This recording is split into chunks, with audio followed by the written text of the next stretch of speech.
प्रवचन की बात सुनेंगे। सुबह बात चल रही थी हमारा लक्ष्य क्या है, थोड़ा दोहरा लेंगे। क्या था? मोक्ष प्राप्ति। मोक्ष प्राप्ति। मोक्ष में कितनी बातें होती हैं? 3 बातें। पहली, संपूर्ण दुखों से निवृत्ति। सारे दुखों से छुटकारा। दूसरी, ईश्वर की बढ़िया आनंद की प्राप्ति। और तीसरी, पूरे ब्रह्मांड की सैर। सैर।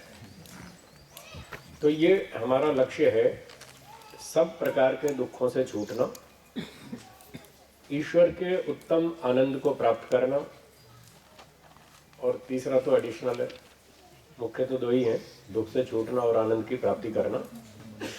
तीसरा वो भी साथ हो जाएगा। तो सुबह बात चल रही थी मोक्ष तक कैसे पहुंचेंगे, वहां तक पहुंचने का रास्ता क्या है। उसमें बताया था कि इस रास्ते में 2 भाग हैं, एक व्यक्तिगत जीवन, एक सामाजिक जीवन। व्यक्तिगत जीवन के 4 भाग कौन से? ब्रह्मचर्याश्रम, गृहस्थाश्रम, आश्रम व्यवस्था।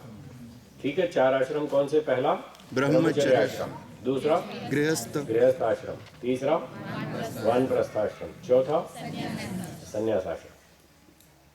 और सामाजिक कार्य के जो सामाजिक जीवन है उसके जो 4 भाग हैं उसका नाम है वर्ण व्यवस्था।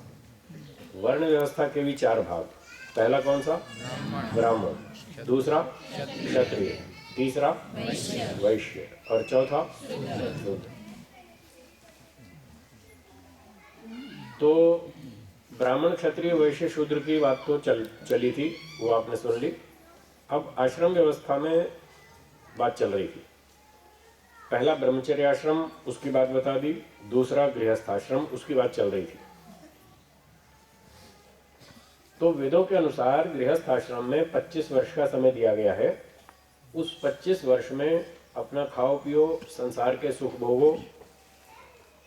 सुख भोगने के 2 तरीके हैं। एक तो आंख बंद करके अंधाधुंध भोगते जाना, एक तरीका। और दूसरा, ऐसे अंधाधुंध नहीं भोगना, जो भी हम इंद्रियों से सुख लेते हैं उसका परीक्षण करना। क्या? कि इस सुख को भोगने के बाद क्या मेरी तृप्ति हो गई या नहीं हुई, इस बात का परीक्षण करना, ये दूसरा ढंग है। संसार के भोगों को भोगने का दूसरा तरीका ये है, परीक्षण करना कि इंद्रियों के सुख भोगने से मेरी इच्छाएं शांत हुई कि नहीं हुई।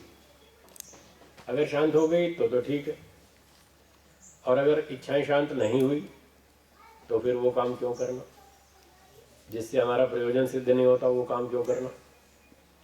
इस बात का परीक्षण करने के लिए कि संसार में कितना सुख और कितना दुख है, इस परीक्षण करने के लिए बीच में ये छूट दी गई गृहस्थ आश्रम की। तो गृहस्थ आश्रम संसार के सुख दुख का परीक्षण करने की प्रयोगशाला है। इस वाक्य को लिख लें, याद कर लें, अपने घर में दोहराएं और कागज पर लिख के दीवार पर चिपकाएं। कुछ कुछ खास वाक्य होते हैं जो घर पे चिपकाने चाहिए दीवार पर लिख के, तो उन वाक्यों से हमको ठीक मार्गदर्शन मिलता है और हम ठीक तरह से जीवन को जी सकते हैं। अगर आप ध्यान नहीं देंगे तो फिर दुनिया की तरह भटक जाएंगे, जैसे दुनिया भटक रही। हाँ, फिर से बोलता हूँ, संसार के सुख दुख का, संसार के सुख दुख का परीक्षण करने की, हाँ एक शब्द शुरू में रह गया, शुरू में लिखिए गृहस्थ आश्रम, शुरू में लिखिए गृहस्थ आश्रम संसार के सुख दुख का परीक्षण करने की प्रयोगशाला है।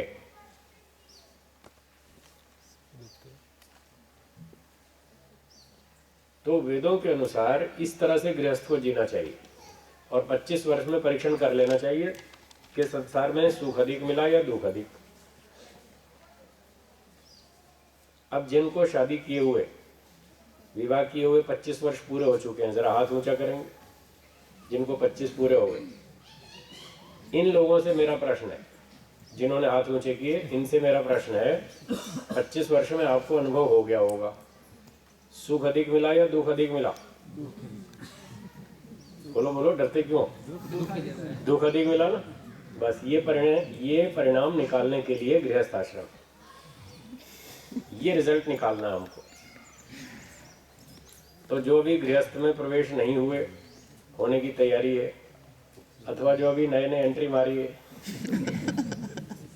नया नया प्रवेश किया, वो लोग सावधानी से इनका उत्तर सुन लें। पीछे वाले जो अनुभव वाले लोग हैं उनका उत्तर ध्यान से सुन लें। उन्होंने ये बताया कि सुख कम और दुख अधिक है। तो जब ये समझ में आ जाए कि गृहस्थ में, संसार में सुख कम और दुख अधिक है, तो फिर तीसरे आश्रम में प्रवेश करना होता है। तीसरा है वानप्रस्थ आश्रम। तीसरा कौन सा? वानप्रस्थ आश्रम। फिर वानप्रस्थ में जाओ, 25 साल पूरे करो, बच्चे बड़े करो, खिलाओ पिलाओ, उनको विद्वान बनाओ, बुद्धिमान बनाओ, धार्मिक बनाओ। गृहस्थ का ये कर्तव्य, अपने बच्चों को धार्मिक बनाओ। पहले धार्मिक बनाओ, बाद में विद्वान बनाओ। आजकल हो रहा उल्टा, विद्वान तो बना रहे, धार्मिक नहीं बना रहे, इसलिए समस्या। वेद कहता है पहले धार्मिक बनाओ, अगर धार्मिक बने तो विद्वान बनाओ, धार्मिक नहीं बने तो विद्वान मत बनाओ। वो खामखा दुनिया को दुख देगा, स्वयं दुखी रहेगा और दूसरों को दुख देगा। आजकल ऐसा ही हो रहा है। आज धार्मिकता नहीं भी सिखाई जा रही बच्चों को। कोई हवन नहीं, कोई संध्या नहीं, कोई गायत्री मंत्र नहीं, कोई ईश्वर का ध्यान नहीं, कोई स्वाध्याय नहीं, कोई सत्संग नहीं, कोई आर्य समाज में जाना नहीं, कोई प्रवचन नहीं सुनना, कोई चर्चा नहीं। धार्मिकता तो खत्म होती जा रही है। सबको ट्यूशन पे जाना है, स्कूल जाना है, खेलना है, परीक्षा देनी है, आज ये है आज वो है, बस वो पढ़ाई लिखाई में लगे या खेलकूद में लगे। धार्मिकता खत्म है। इसलिए देश में, दुनिया में उसका रिजल्ट हम देख रहे हैं, परिणाम सब जगह पर। ये मारामारी, छीना झपटी, लूट झपट, ये सब इसीलिए कि धार्मिकता नहीं सिखाई गई। अपने बच्चों के लिए बहुत धन न कमाएं। क्या बोला? अपने बच्चों के लिए बहुत धन न कमाएं। हाँ, धन बहुत मत कमाओ, उनको पैसा मत दो, विद्या दो, संस्कार दो, पैसा मत दो। पैसा बुद्धि खराब करता है। क्या करता है? बुद्धि खराब करता है। हाँ, ध्यान रखना, पैसा बुद्धि खराब करता है। ये आजकल जो लोगों की बुद्धि खराब हुई है ना, ये इसीलिए हुई है, पैसे की वजह से। रोज समाचारों में हम सुनते हैं, पढ़ते हैं, आप भी सुनते पढ़ते होंगे, बेटे ने बाप को मार दिया, माँ को मार दिया, भाई को मार दिया, बहन को मार दिया। रोज आती है ना घटनाएं। क्यों मारा? पैसे के लिए। इसलिए मैं कहता हूँ पैसा जो है वो बुद्धि खराब करता है। पैसा बहुत मत कमाओ, इतना कमाओ जितने में आपका खाना गुजारा चल जाए, बच्चों की पढ़ाई लिखाई हो जाए, वो खा पी के विद्वान हो जाए, बलवान बन जाए, बुद्धिमान बन जाए, धार्मिक बन जाए, और अपने 4 पैसे कमाना सीख लें। बस यहाँ तक के लिए पैसे कमाओ, और अपने बुढ़ापे के लिए पैसे कमाओ। जितने गृहस्थी लोग हैं वो अपने भविष्य के लिए, पूरे जीवन भर के लिए पैसे कमाओ। बस जब इतने पैसे हो जाएं कि अपना खर्चा गुजारा ठीक चल जाएगा, किसी के आगे हाथ नहीं फैलाना पड़े, अपने भरोसे पर जीना है,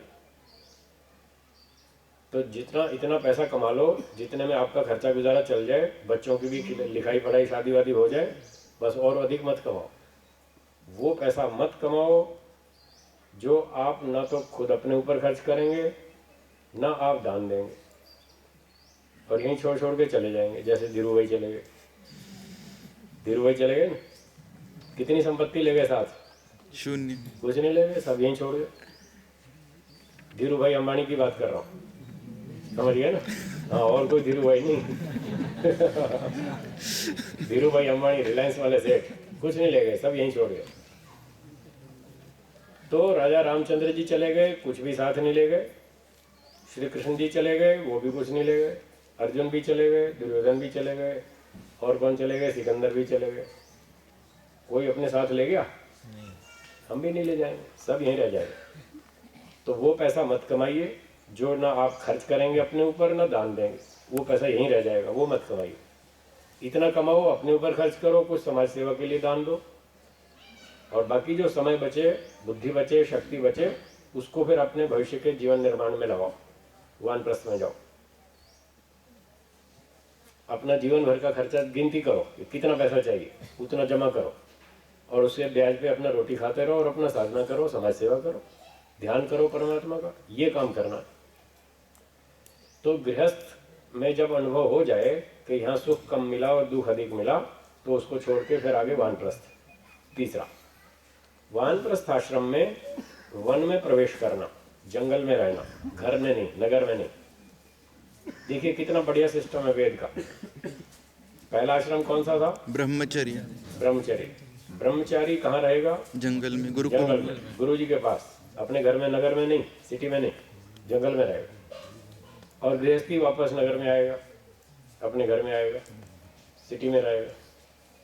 और वानप्रस्थी फिर जंगल में जाएगा, घर छोड़ेगा, और फिर सन्यासी हो जाएगा तो फिर सिटी में आएगा, फिर प्रचार करेगा। तो 4 आश्रम में से 2 नगर में, 2 जंगल में।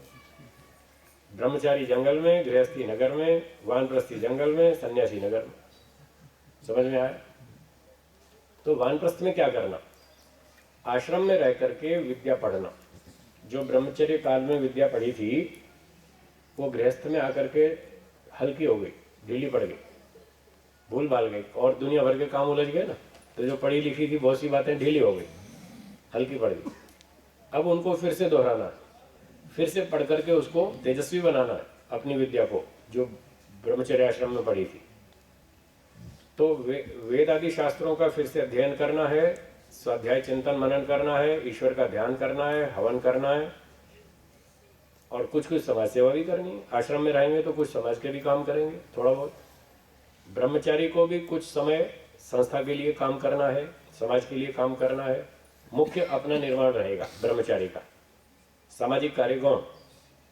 गृहस्थी का अपना कार्य कुछ गौण हो जाएगा और समाज का काम फिर बढ़ जाएगा। परिवार है, समाज है, देश है, दूसरे काम कई बढ़ जाएंगे, ये गृहस्थ में। वानप्रस्थ में फिर उल्टा हो जाएगा, अपना कार्य मुख्य हो जाएगा, अपना निर्माण, और समाज सेवा थोड़ी कम। और जब अच्छा निर्माण हो जाए, वैराग्य अच्छा ऊंचा हो जाए और खूब अच्छी तरह मन लगने लगे परमात्मा में, अच्छी स्थिति बन जाए ध्यान उपासना की, और समाधि भी प्राप्त हो जाए तो अच्छा है, ना हो तो उसके आसपास तो होना चाहिए, अच्छा ऊंचा वैराग्य होना चाहिए। तब फिर वो चौथा आश्रम सन्यास, उसमें प्रवेश करे। और सन्यास में प्रवेश करके फिर उसने जो कुछ सीखा, जो कुछ विद्या प्राप्त की, फिर उसका प्रचार करे। फिर नगर में आए और गृहस्थ लोगों को जाके समझाए, उपदेश दे, भाई आपको ऐसा करना चाहिए, ऐसा नहीं करना चाहिए, ऐसे बोलो, ऐसे मत बोलो, ऐसे रहो, ऐसे मत रहो, ऐसे खाओ, ऐसे मत खाओ, ऐसे व्यवहार करो, ऐसा व्यवहार मत करो, ऐसे कपड़े पहनो, ऐसे कपड़े मत पहनो। जो भी है वो सारी सभ्यता आदि वो सन्यासी का काम है, उपदेश देना, प्रचार करना। फिर चौथे आश्रम में वो प्रचार का कार्य, ये सामाजिक कार्य, और अपना ध्यान उपासना और स्वाध्याय वो चलता रहेगा, वो व्यक्तिगत। तो ये 4 आश्रम है। वेदों में लिखा है कि जो व्यक्ति अपने लक्ष्य को प्राप्त करना चाहता है, मोक्ष प्राप्त करना चाहता है, उसको इन 4 आश्रम और 4 वर्णों में से गुजरना होगा।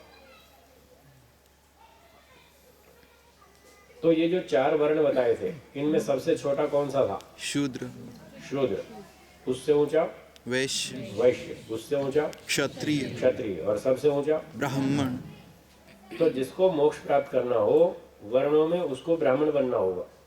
टॉप, पहले नंबर पे ब्राह्मण बनना पड़ेगा। हाँ जी, समझ में आया? हाँ। वर्णों में क्या बनना है? ब्राह्मण। ब्राह्मण। तो ब्राह्मण जो है ये व्यवसाय का, कार्य का नाम है, डिग्री कोई जन्म से नहीं है, जन्म से कोई ब्राह्मण नहीं है। विद्या पढ़ना, पढ़ाना, प्रचार करना, विद्या का विस्तार करना, ये ब्राह्मण का काम है। और विद्या में भी मुख्य रूप से वेदों की विद्या, योग विद्या, अध्यात्म विद्या, इस विद्या का प्रचार करना, पढ़ना, सीखना, ये ब्राह्मण का काम। तो हमें वर्णों में क्या बनना पड़ेगा? ब्राह्मण। ब्राह्मण। और आश्रमों में सबसे छोटा आश्रम कौन सा? ब्रह्मचर्य। नहीं पता? अच्छा, सबसे बड़ा आश्रम कौन सा? सन्यास। है? सन्यास। देखो गृहस्थ बता रहे। आपने यही सुना है ना, सबसे बड़ा आश्रम कौन सा? गृहस्थ आश्रम। तो आपका ये उत्तर गलत है। गृहस्थ आश्रम सबसे बड़ा नहीं है। पर आपने सुना है ऐसा, आपने बताया, बहुत सारे लोग ऐसा बोलते हैं। वो उत्तर ठीक नहीं है। चारों आश्रम में सबसे बड़ा आश्रम गृहस्थ नहीं है। चारों आश्रम में सबसे बड़ा आश्रम है सन्यास। कौन सा? संन्यास। सन्यास। अब दो उत्तर हो गए। पहले वाला उत्तर सबसे बड़ा आश्रम गृहस्थ। गृहस्थ, और अब नया उत्तर संन्यास। सन्यास। तो दोनों में टक्कर हो गई ना। आपके मन में शंका हो जाएगी, संशय हो जाएगा, गृहस्थ बड़ा के सन्यास बड़ा? अब तक तो यही सुनते आ रहे थे, गृहस्थ आश्रम बड़ा है। आज सुन रहे हैं कि सन्यास बड़ा है, गृहस्थ छोटा है उससे। कैसे है समझ लीजिए। अच्छा, एक प्रश्न पूछता हूं, उत्तर बताएंगे। छोटा व्यक्ति बड़े के पांव छूता है या बड़ा व्यक्ति छोटे के पांव छूता है? क्या नियम है? छोटा व्यक्ति बड़े के पांव छूता है। ठीक है ना। अब ये बताइए कि गृहस्थी सन्यासी के पांव छूता है या सन्यासी गृहस्थी के पांव छूता है? गृहस्थी सन्यासी के पांव छूता है। अब बताओ कौन छोटा हुआ? समझ में आया? एक प्रमाण मिल गया ना। हमारी सभ्यता का व्यवहार का नियम है कि छोटा व्यक्ति बड़े के पांव छूता है, और व्यवहार में यह सिद्ध है कि गृहस्थ व्यक्ति सन्यासी के पांव छूता है। तो यह सिद्ध हुआ कि गृहस्थी छोटा है और सन्यासी बड़ा है। दूसरी बात, पहले छोटी कक्षा पढ़ के बाद में ऊंची कक्षा पढ़ी जाती है, या पहले ऊंची कक्षा पढ़ के बाद में छोटी कक्षा पढ़ी जाती है? पहले छोटी बाद में पहले बड़ी। छोटी बाद में ऊंची। पहले प्राइमरी स्कूल, फिर मिडिल स्कूल, फिर हाई स्कूल, फिर कॉलेज, या पहले कॉलेज पढ़ के फिर प्राइमरी मिडिल? ऐसा नहीं। तो जो पहले कक्षा पढ़ी जाती है वो छोटी, और जो बाद में पढ़ी जाती है वो बड़ी। अब इस नियम से बताइए, पहले गृहस्थी होके बाद में सन्यासी बनते हैं या पहले सन्यासी बन के बाद में गृहस्थी बनते हैं? पहले गृहस्थी बाद में सन्यासी। पहले गृहस्थी बनते हैं बाद में सन्यासी। तो बताओ, पहले जो पहले क्लास होती है वो छोटी होती है। अब बताइए छोटा कौन हुआ? है जी? अब बोलते हैं। अब समझ में आ गया ना। दो प्रमाण हो गए। तीसरा, ये लोग जो गृहस्थी को बड़ा बताते हैं, वो बड़ा क्यों बताते हैं? क्या कारण है? धन। धन देता है इसलिए। ब्रह्मचारी को खाना खिलाता है, सन्यासी को खाना खिलाता है। वानप्रस्थी की जेब में तो पैसे हैं, क्योंकि उसने पैसे कमाए अपने। गृहस्थी जब था तो उसने अपने पैसे कमाए, और अभी अभी मैंने बताया था, अपने पैसे जेब में रखना, जीवन भर के पैसे जेब में रखना, बुढ़ापे में किसी के आगे हाथ नहीं फैलाना पड़े। सारी संपत्ति बच्चों को नहीं देना। हाँ भाई, ध्यान रखना, सारी संपत्ति बच्चों को नहीं देना। अपने वानप्रस्थियों के पैसे अपनी जेब में रखना, ताकि उनके सामने भी हाथ नहीं फैलाना पड़े। नहीं तो कई बार ऐसी बड़ी हालत खराब हो जाती है। जो वानप्रस्थ की उम्र वाले हैं वो अपनी सारी संपत्ति बच्चों के नाम कर देते हैं, बैंक बैलेंस भी और एफडीआर भी और जमीन भी और मकान भी। अब वो बुढ़ापे में बेचारे तरसते रहते हैं, हमको खर्चे के लिए पैसा नहीं है, बेटे के आगे हाथ फैलाना पड़ता है। तो ऐसा नहीं करना। मैंने तो पहले ही कहा था, बच्चे को पैसे बहुत मत दो, खिलाओ पिलाओ, विद्वान बनाओ, बुद्धिमान बनाओ, धार्मिक बनाओ, संस्कारी बनाओ, और वो अपने पैसे खुद कमाए। आपने अपने पैसे खुद कमाए कि नहीं कमाए? कमाए। जब आपने कमाए तो वो भी कमा लेगा। तो बच्चों को पैसे ज़्यादा मत दो और चीज़ें दो। तो अपने पैसे अपनी जेब में रखो। वानप्रस्थी अपनी जेब में पैसे हैं, वो उससे अपना खर्चा करेगा। गृहस्थी तो कमाता ही है।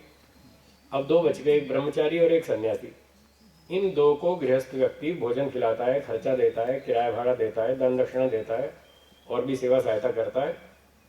तो कुल मिलाकर के वो धन का दान देता है, इसलिए उसको बड़ा कहते हैं। ये कारण है।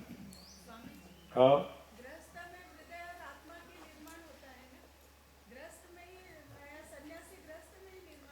तो हमने ये मना कब किया? बिल्कुल होता है। तो गृहस्थी अपने बच्चे को सन्यासी तो बनाते ही नहीं। सारे एमबीए कराते हैं, कोई एमटेक करा रहा है, कोई सीए करा रहा है। कहाँ गृहस्थी बड़ा? कोई सन्यासी बनाता ही नहीं। अगर सन्यासी बनाओ तो मैं मान लूँ हाँ कि गृहस्थी में कुछ अच्छा है, फिर भी बड़ा नहीं है। सन्यासी से फिर भी बड़ा नहीं है। क्यों नहीं है? वही तो सुना रहा हूँ। उद्देश्य संन्यास फिर। सुनिए मेरी बात पूरी सुनिए। गृहस्थी बड़ा क्यों नहीं है, वही तो सुना रहा हूँ। तो गृहस्थी को जो बड़ा मानते हैं लोग, क्यों बड़ा मानते हैं? क्योंकि वो धन देता है। यही तो कारण है। हाँ या ना? हाँ। अच्छा, ये बताइए, गृहस्थी तो धन देता है, और सन्यासी समाज को क्या देता है? ज्ञान। विद्या देता है, ज्ञान विज्ञान देता है। तो गृहस्थी धन देता है, सन्यासी विद्या देता है। अब धन और विद्या की तुलना करो, कौन छोटा कौन बड़ा? धन छोटा विद्या बड़ी। धन छोटा विद्या बड़ी। तो सन्यासी विद्या देता है, बताओ सन्यासी छोटा हुआ कि बड़ा हुआ? बड़ा हो। इसलिए सन्यास आश्रम बड़ा है। बोलिए, समझ में आया? अगर गृहस्थी व्यक्ति अपने बच्चे को सन्यासी बनाता है, हाँ माता जी आप ध्यान दीजिएगा, जो आप बोल रहे थे ना कि गृहस्थ व्यक्ति अपने बच्चों को सन्यासी बनाए, तो ये तो उसका कर्तव्य है, वो सन्यासी बनाए, तब तो वो ठीक गृहस्थी है, नहीं तो ठीक भी नहीं है। ध्यान रखना, गृहस्थी भी ठीक नहीं है जो सन्यासी नहीं बनाता अपने बच्चे को। सन्यासी आसमान से बने बनाए थोड़ी गिरेंगे, क्यों जी? नहीं। आसमान से गिरेंगे क्या? गृहस्थ में से ही तो बनेंगे। तो गृहस्थियों का काम है, 4 बच्चे पैदा किए तो एक को सन्यासी बनाओ, एक को डॉक्टर बनाओ, एक को इंजीनियर बनाओ, एक को पायलट बनाओ, एक तो सन्यासी बनाओ। एक भी नहीं बनाते, इसलिए तो सन्यासी मिलते नहीं, आजकल बहुत शॉर्टेज है। पूरे गुजरात में एक भी सन्यासी नहीं। मैं अकेला वहाँ घूमता हूँ, देश भर में घूमता हूँ, गुजरात में भी और पूरे देश में घूमता हूँ। पूरे गुजरात में कोई सन्यासी नहीं मिलता वेद प्रचार वाला। सब लोग बुलाते हैं, गुरुजी आओ हमारे यहाँ आओ, हमारे यहाँ आओ। मैं क्या करूँ? मैं कहता हूँ भाई मेरे पास तो बहुत शॉर्टेज है, मेरे पास टाइम नहीं है। 145 स्टेशन मेरे पास वेटिंग लिस्ट में नाम लिखे हैं, बताइए कहाँ कहाँ जाओ? कितने नाम? 145। 145, 145 वेटिंग लिस्ट में नाम लिखा है मेरे पास। इतनी इनविटेशन है प्रचार के लिए, कहाँ कहाँ जाऊँ? एक आदमी कहाँ जाएगा? फिर भी मैं हिम्मत नहीं हारता, घूमता रहता हूँ, प्रचार में लगा रहता हूँ, 365 दिन काम करता हूँ। अब मेरे जैसे 10-20 सन्यासी और होते तो कुछ मुझे भी हेल्प हो जाती है और समाज को भी सुविधा मिलती, अच्छे खूब प्रचारक मिल जाते कि नहीं? तो गृहस्थ व्यक्ति का ये कर्तव्य है, धर्म है कि वो अपने बच्चों को 4 में से 1 को तो सन्यासी बनाओ, तो गृहस्थ है ठीक। इतना करने पर भी वो सन्यास से बड़ा नहीं है, सन्यास फिर भी बड़ा है, गृहस्थ फिर भी छोटा है। क्योंकि 3 कारण मैंने बता दिया आपको। सन्यास बड़ा है, गृहस्थ छोटा है, उसके 3 कारण बता दिए। तो चलो 4 में से 1 बच्चे को सन्यासी बनाओ। अब सन्यासी बनाने की बात कोई सोचता ही नहीं, कोई ब्रह्मचारी बनाने की बात ही नहीं सोचता अपने बच्चों को। तो कहाँ से आएंगे? जापान से इंपोर्ट करेंगे? मिलेंगे जापान से? नहीं। या चाइना से मिलेंगे? नहीं। आजकल चाइना का माल बहुत आ रहा है देश में, सस्ता माल, फटाफट, है ना? सस्ता माल आ रहा है ना चाइना का, है जी? डुप्लीकेट आ रही है, हाँ डुप्लीकेट आएंगे। सही बात है। चाइना से जो इंपोर्ट करेंगे सन्यासी, वो वेद का प्रचार नहीं करेंगे, वो या तो नास्तिकता का प्रचार करेंगे या बौद्ध संप्रदाय का। वहाँ तो ऐसे ही लोग रहते हैं चाइना में, या तो कम्युनिस्ट हैं या वो बौद्ध वाले।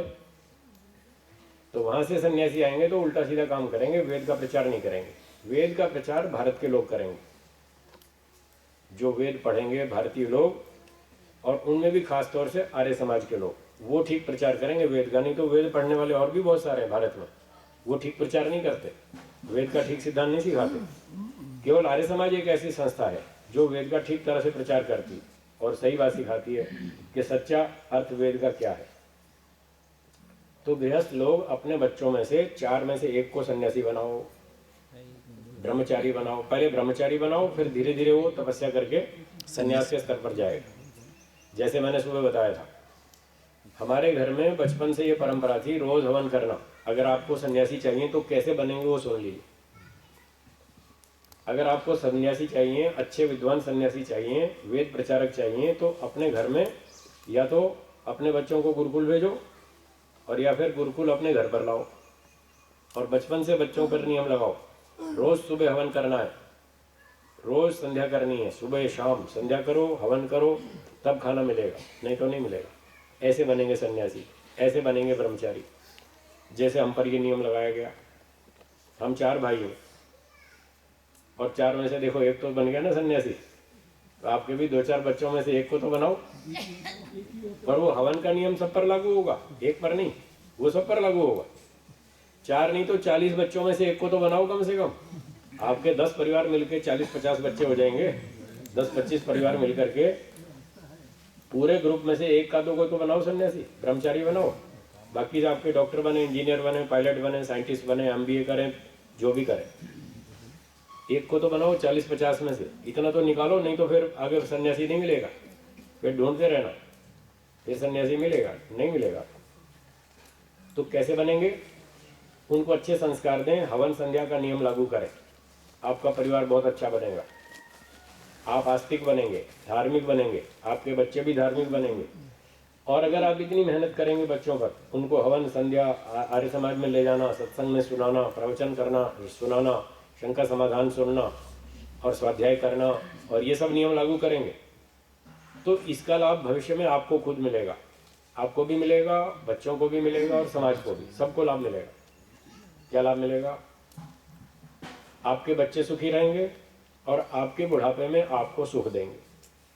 और अगर आपने बच्चों को ये सब नहीं सिखाया तो वो आपके बुढ़ापे में आपको सुख नहीं देंगे, ये ध्यान रखना। आजकल का वातावरण आप देख रहे हैं ना, देख रहे हैं नहीं?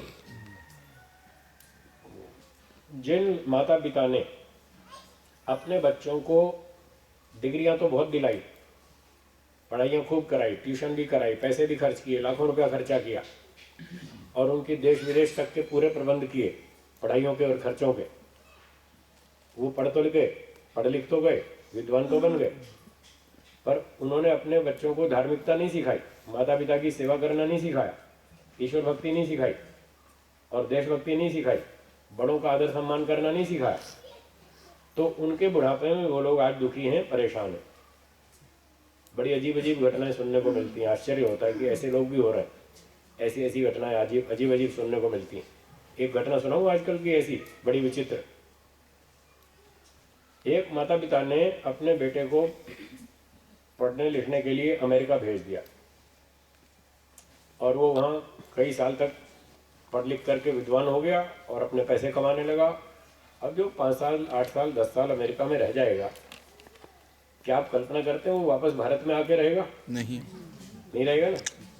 तो एक ये भी भूल हो रही है, इसका भी ध्यान रखें। अपने बच्चों को विदेश मत भेजें, Australia, America, London, England, Canada कहीं मत भेजें, चाहे पढ़ने के लिए चाहे पैसे कमाने के लिए मत भेजो। अपने बच्चे भारत में रखो, अपने पास रखो। आपने लाखों रुपया खर्चा किया, बच्चों को खिलाया पिलाया, पैसे किए, लाखों रुपया खर्चा किया, और वो विदेशी जाके वहाँ रहने लग गए, विदेशी बन गए, आपकी क्या काम आए? आप वहाँ जाके रहेंगे नहीं उनके साथ, वहाँ ठंडी इतनी पड़ती है, आपके अनुकूल नहीं है। बुढ़ापे में ठंड अनुकूल नहीं होती है, कष्ट होता है, हाँ या ना? हाँ। तो वहाँ ठंडे इलाके, वहाँ जाके आप तो रहेंगे नहीं, और वो बेटे आपके यहाँ भारत में आके रहेंगे नहीं, तो आपने तो बेटा खो दिया। आपका बेटा गया इंग्लैंड, आपका बेटा गया अमेरिका, आपका बेटा गया ऑस्ट्रेलिया, वो वापस नहीं आएगा। हाँ भाई सुनो, अभी नहीं, अभी इसको हिलाओ मत, ये शोर करता है, थोड़ी देर बाद में घूमना है, अभी वहाँ बैठ जाओ, सुनो शाबाश, वहाँ बैठ जाओ।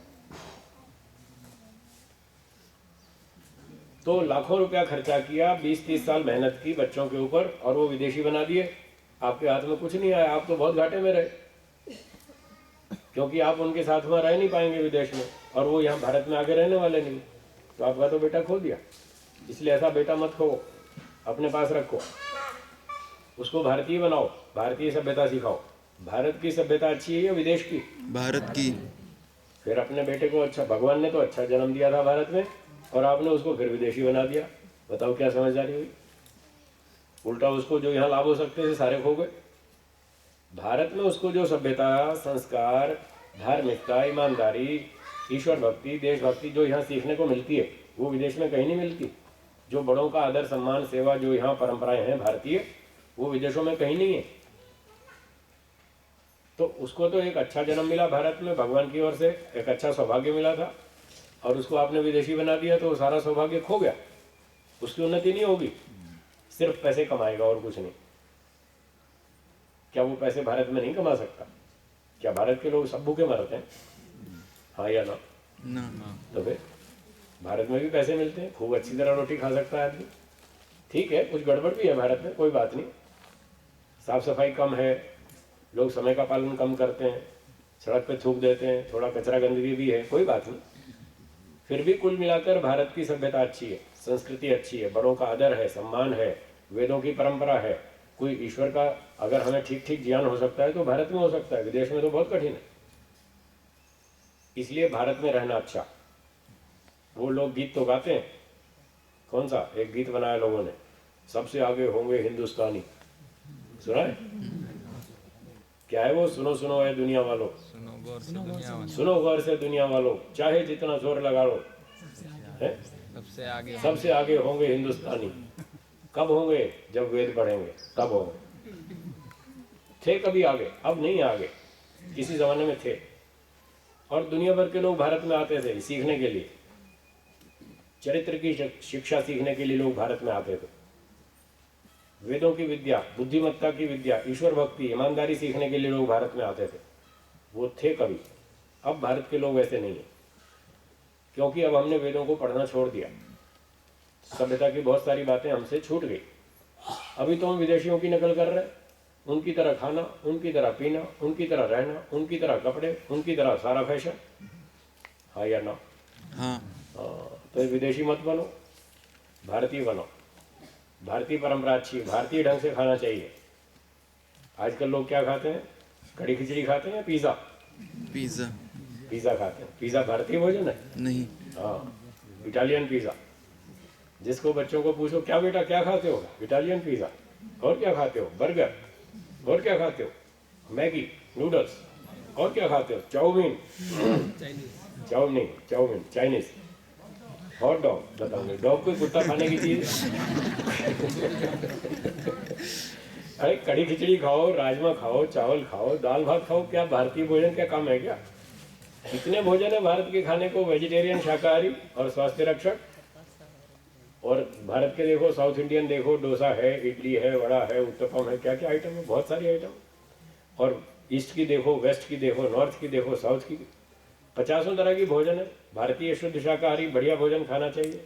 लोग आजकल अंडे खाएंगे, मांस खाएंगे, शराब पिएंगे, उल्टे सीधे काम करेंगे और नशे वाली चीज़ें खाएंगे पिएंगे। वो सब ठीक नहीं है, वो सब हानिकारक है, उनसे बचना चाहिए।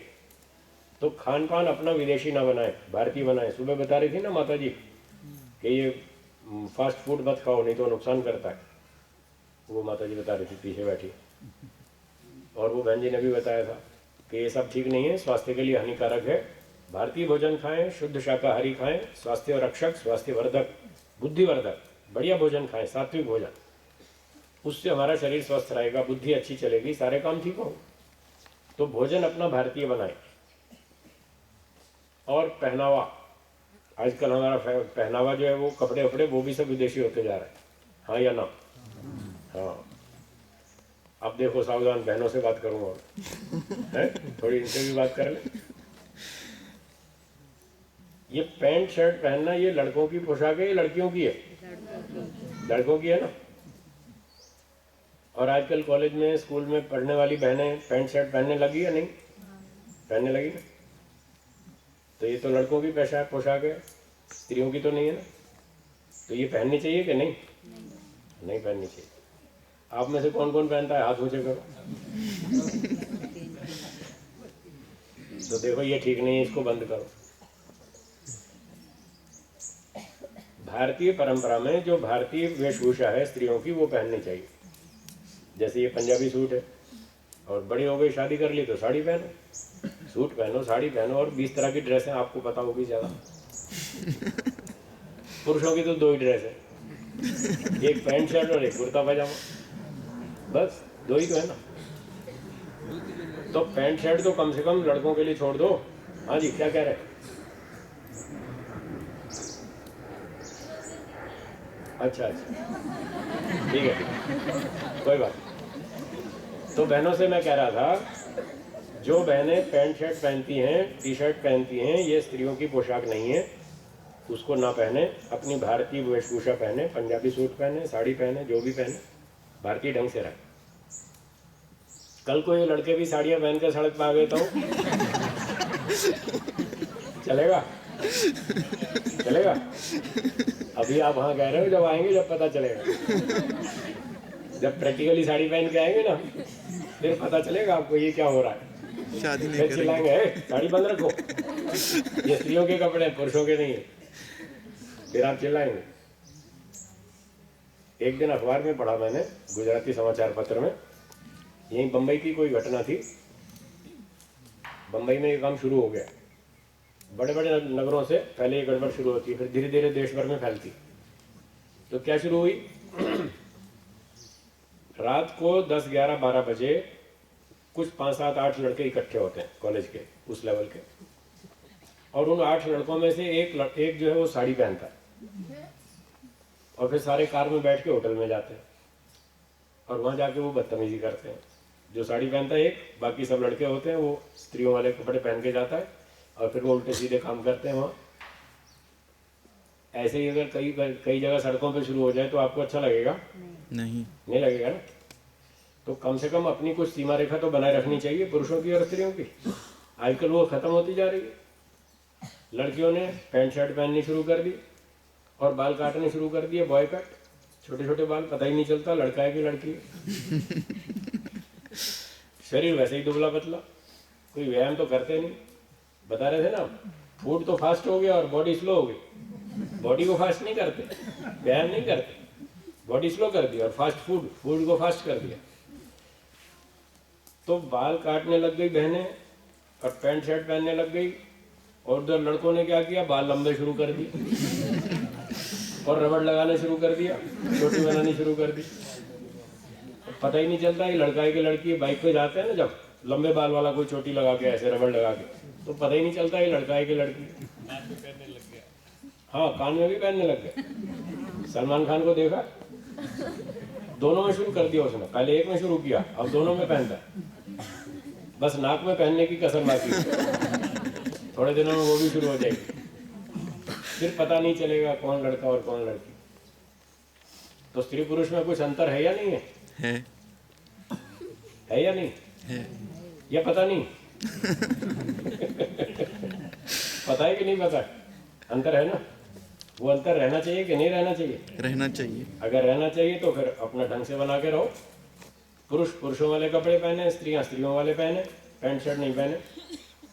और पुरुष लोग भी ध्यान रखें, ये कान में वो बालियां वालियां ये सब नहीं पहने, ये खामखा का फैशन है, फालतू सभ्यता है। आगे चल के इससे दुर्घटनाएं होंगी और होनी शुरू हो गई हैं। इसलिए उस गलत चीज को हमें रोकना है, अनुशासन में रहना है, सभ्यता से रहना है, अपने जीवन के लक्ष्य को सामने रखना है। आजकल ये फैशन के नाम पर जो ये नंगापन चल रहा है, ये अच्छा नहीं है। आजकल लोगों ने फैशन का अर्थ बदल दिया। पहले फैशन का अर्थ होता था कुछ नया, कुछ नई चीज पेश करो सामने, लोगों को आकर्षण के लिए कुछ नई चीज पेश करो। चलो वहां तक तो ठीक भी था, फैशन तो ठीक है, होना चाहिए। होना चाहिए कि नहीं? फैशन होना चाहिए कि नहीं? है, होना चाहिए। नवीनता होनी चाहिए, चेंज होना चाहिए, परिवर्तन होना चाहिए, फैशन होना चाहिए, परंतु थोड़ी सीमा से परिवर्तन लाओ। कोई बात नहीं, आप नए नए तरह के कपड़े पहनो, पर कम से कम सभ्यता की सीमा का उल्लंघन नहीं करना चाहिए। आज फैशन का अर्थ बदल गया। आज तो फैशन का अर्थ है नंगापन। आप देखो ना, टेलीविजन में, फिल्मों में, अखबारों में, मैगजीन में, कोई भी फोटो अच्छी छपती है क्या? नहीं। सब खराब खराब फोटो छपती, नंगी नंगी। लोगों को सभ्यता ही का पता नहीं कैसे रहना चाहिए। तो फैशन का अर्थ नंगापन नहीं है। फैशन का अर्थ है, सही अर्थ है फैशन का सुंदर दिखना। क्या अर्थ है? सुंदर दिखना। सुंदर दिखना चाहिए, इसमें क्या आपत्ति है? पर किसको सुंदर दिखना, किसके लिए सुंदर दिखना, ये ध्यान देना। फैशन करने का अर्थ है सुंदर दिखो, पर किसको सुंदर दिखाना चाहते हैं आप, ये तो